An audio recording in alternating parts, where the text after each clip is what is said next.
So yan ang ano for today's video ay dito tayo ngayon sa may Pasay Top EDSA. Lapit lang sa may ano sa MRT Top. Yan. So ano bang meron sa video na to?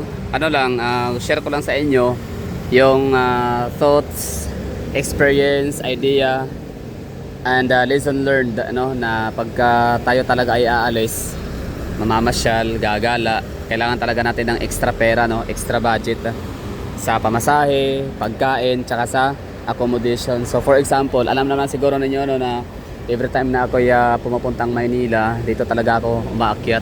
Yan, dito ako nakikitulog. So magkano lang kasi dito, napakamura lang ng kanilang accommodation. Like 400 pesos ito. Pakita sa inyo ha. Diba? So 12 hours pinakamahal 550 pesos, 550 twin bed na yan.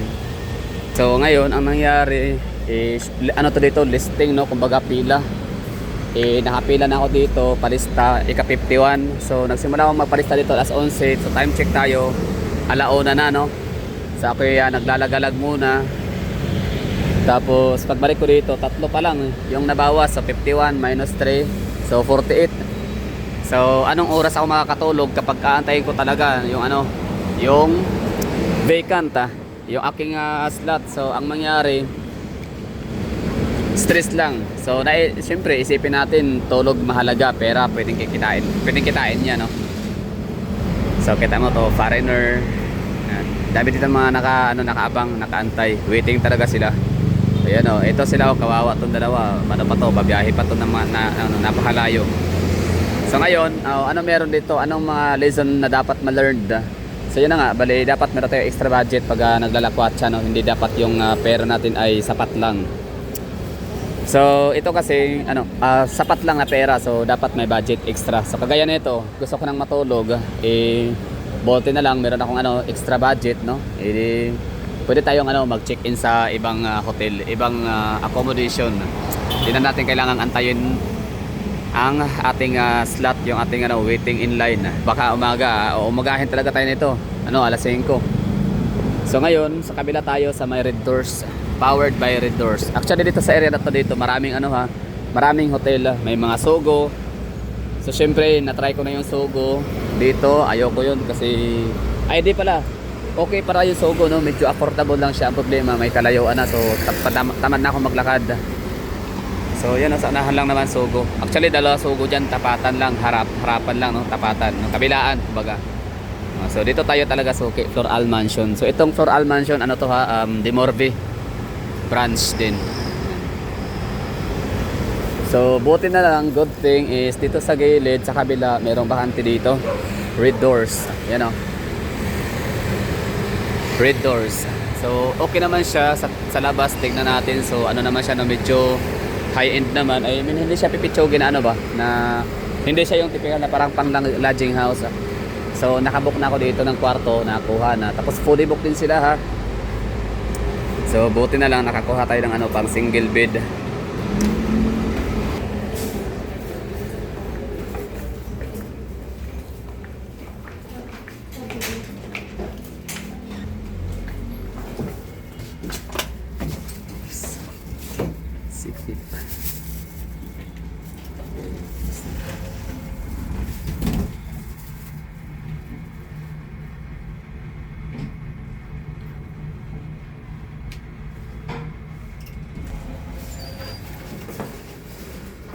Okay, so nakabook na tayo dito. 12 hours, 850 pesos. Mura, mahal, okay lang. So yung kwartong nakuha natin is nasa 6th floor. Tama. So itong gusali na to, isa siya hanggang 9th floor.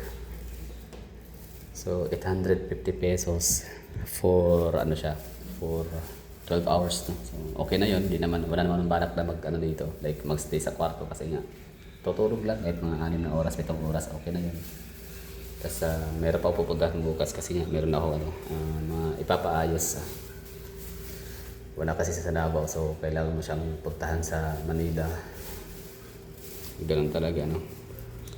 So yun, bali At okay na yung 12 hours. 850 pesos, okay na rin yan. Pero sa totoo lang, mas maganda yung ano. Ay, ito pala.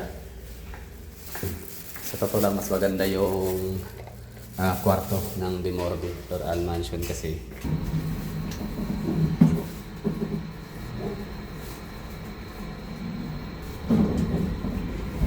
okay. So, dito na tayo sa ating unit and alam niyo ba na mas maganda pa rin yung sa Dimorbi? So, yung kwarto kasi concrete and mura, syempre 400 pesos yung 12 hours. Tapos malakas din ang wifi. Malakas din naman daw ang wifi nito. So hindi pa natin na-try. So ngayon, ito na. Pagbuksan na natin. So yun na, lesson to be learned na kapag mamamasyal talaga, kailangan mayroong extra pera. Hindi pwedeng sapat lang, no? Kasi ang mangyari, ayan, kung nyari ang pera natin is 400 pesos lang talaga siya, pang Dimorbi lang, hindi tayo makatulog ng maaga. Or uumagahin tayo, no? Bago makatulog, bago makapagpahinga. Although din naman ako pagod kasi wala naman akong bitbit na maraming bagahe. So ito na yung kwarto, no? So syempre, room tour tayo dito. It's with doors, no? Basta ano lang, itong kali na to dito sa may ano, Pasay Taft, Tramo area. Ano lang, marami to dito mga hotel, no? Kabilaan, dikit-dikit. So yun, Kabayan Hotel. Ang pinakamahal dito na hotel, 3-star hotel, no? It's Kabayan Hotel. Like magkano yun? Parang 2,900 yata yung pinaka standard room nila. Tapos ito, pangalawa. Pero sa totoo lang, ba't ko nasabi na mas maganda ang Dimorbi kumpara dito? Kasi yung Dimorbi kasi concrete yung ano, yung kwarto. So wala kang, hindi siya gaya nito na gawa sa plywood. So syempre kung pag-uusapan natin yung holding, ha. So mas wiser kapag ano, I mean, kung yun o, dinig mo yung ingay, no? So mas ano talaga, mas practical dun sa Dimorbi kasi nga mura na siya, ano pa, konkreto pa siya, tsaka sikip man konti, pero at least hindi siya, okay naman, no? Mayroon namang mga malalaki din, magkano lang 50 pesos ang difference. For example, yung akin sanang kukunin na 400 pesos for 12 hours is ano siya, no? Single bed, I mean double size bed. Tapos yung twin size bed naman ay 450, o di ba? Mas maliit lang, konti lang yung ano difference. So sa banyo naman, ito naman talaga hotel talaga yung datingan, no? Parang lodging house na hotel na okay lang din, cute din siya tingnan, di ba? Malinis. Yan nga lang talaga sa wall. So good luck mamaya. Ang ingay pa naman dito sa EDSA kapag ano, dito sa Pasay na to kapag umaga. Siyempre maraming sasakyan, no? Parang ilipat ko na lang siguro dito, pero ulo lang kumamaya. So ito yung dala ko. Yan. Marami tayong pupuntahan na siguro basta marami, hindi ko na lang sasabihin para aabangan ninyo kung saan ako magpupunta, no? Saan ako maglalagalag, mamamasyal. So meron akong pupuntahang mga lugar na dati ko rin naman na talagang napuntahan. Actually dati naging tirahan ko rin sila like for 6 months, 3 months and 1 year. So dahil sa trabaho din yun, no? So yung mga lugar na yon napaka-memorable sa akin. Ang daming mga experiences, no? Baga doon talaga ako natutong manirahan mag-isa, maging independent. Doon ako nag-excel sa trabaho. Basta doon ako nakilala, like basta ang galing, no? Doon ko talaga nakita yung basta yung sarili ko na kaya ko palang mag-isa, kaya ko palang maging independent at kaya ko palang mag-excel sa larangan ng trabaho na napili ko dati. And yun, sikat, no? Tapos Dabawin nyo, pag sinabing nung nalaman lang ako taga Davao, talagang ang mga yung attention nila sa akin, kumbaga parang ang iba is gusto nila ako kasi taga Davao, ganoon, parang singa Duterte nga, pero hindi pa presidente si Duterte nung araw na yun. Baga mayor pa lang, pero syempre talagang kilala si Digong. Anyway, so balik tayo dito sana sa kwarto, room tour tayo dito. So ito yun, kibali okay na yung 12 hours sa akin. Hindi naman ako talaga magsistay dito kasi bukas nga meron akong pupuntahan. Mahalagang bagay din yung aking transaction bukas, no. Mayroon ako gawa nung wala kasing opisina sa wala silang office sa Davao City. So dito lang sa Manila meron. Anyway, tapos yun. Ito yung kwarto, maganda siya, di ba? So hotel talaga siya. Yung isa is hotel din naman yung Floral Mansion. Yun nga lang siya, yung parang sobrang very economical na kwarto talaga siya. Like hindi ka pwedeng yung siksikan, ganun, masikip. Tapos ito naman, ang maganda dito, may shower talaga siya, hot and cold shower. O, di ba? May ano pa, shower curtain. Tapos yun, meron lang toilet. Oh, syempre, di ba? O, doon talaga, conforme lang talaga yun sa Dimorve na matutulugan. Oo. Pwede kang, yan, may CR, makaligo, makatulog, makahiga, makapagpahinga, makapagpa-aircon. Yun lang talaga yung ano, pinaka main purpose. Pinaka main purpose nung kanilang ano, accommodation. Which is okay din naman, nakakatulong sila. So ito 850, mas ano siya, parang kalahati. No, more than kalahati, no? 400 for 850. So okay na yun, kasi hindi tayo makatulog, pira lang naman yan, no, hahanapin. Gusto ko sana talaga doon kasi nga gusto ko maganda, mas safe.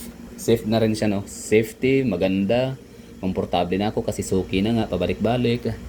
And mura pa, di ba? Samantalang dito, 850 pero okay na rin naman, di ba? Hindi na rin lugi. Makatulog na nga. Yan ang pinaka main goal ho natin, pinaka main purpose. Pwede kasi ilagay dito yung malinis ba siya?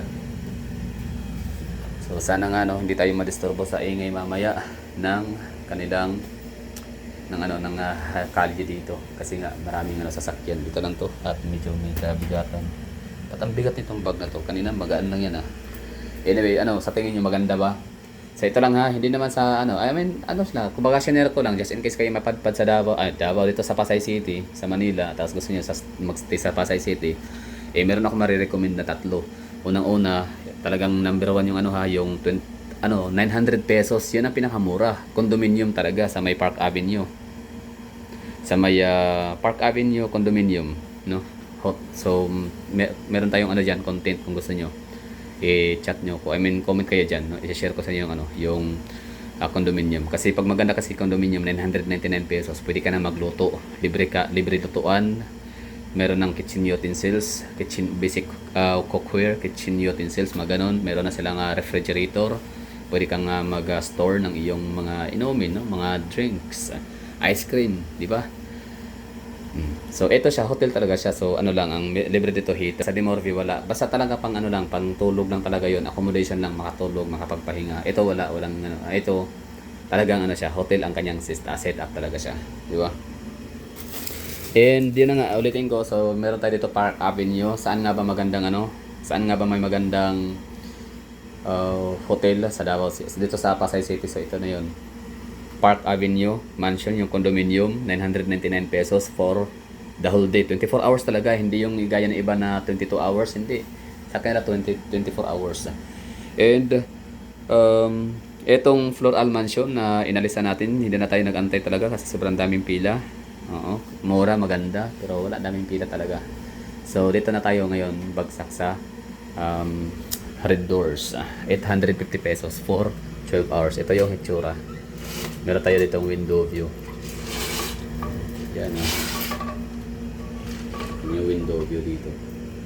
So in-off natin yung ilaw para mas makita natin yung labas, di ba? Yan yung window view natin dito. Kita natin yung yung tulay papuntang Nichols. Flying over papuntang Nichols. Tapos sa unahan Sogo Hotel ba yan? Tama, Sogo Hotel. Tapos ito yung Kabayan na tinutukoy ko sa inyo, sinasabi ko, yan Kabayan Hotel. Maganda rin yan. 3-star hotel. So siya, 2,900 pinakamura. Tapos yung Park Avenue na sinasabi ko sa condominium, ito yun Yan. Yun. 999, mas mura yan Kung iisipin, mas mura siya. Kumpara sa dito sa aking tinuluyan na 850, di ba? 850, dadagdag ka na lang ng 150 pesos or 149 pesos, magiging 24 hours na, di ba? Pero syempre, pag diyan kasi ako matutulog ngayon, magsistay, matik yan, tatagalan ako wala akong magawang trabaho bukas, wala akong magawang hindi ko mapuntahan kasi syempre tatama rin ako. Ang ganda pa naman matulog diyan, napaka-komportable. Bahay talaga siya, condo unit.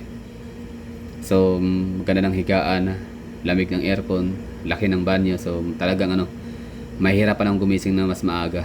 Kaya ito lang yung choice ko na lang, mag-hotel na lang muna. Short time, ganun 12 hours. So thank you for watching. Tulog na tayo. O ano sa tingin nyo, okay ba?